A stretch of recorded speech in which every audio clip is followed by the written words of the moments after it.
Back-in angled parking will soon be the norm along South Congress. Have you seen it yet?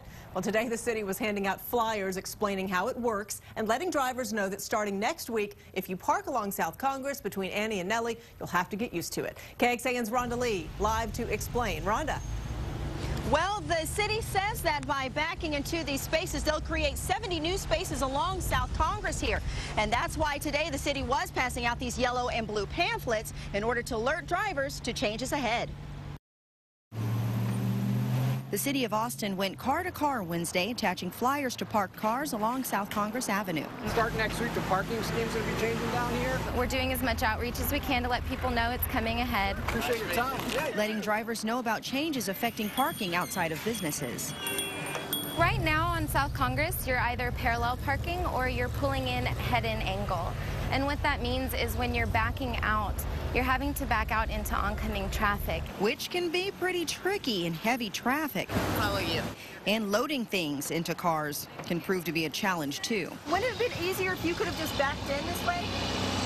Would have been very easy. Back-in angle parking isn't anything new. In fact, it's been in Austin for 2 years. But if it's new to you, there are signs posted telling you exactly how to do it. It's basically like parallel parking, but just one step easier. It's just that first maneuver without having to straighten out.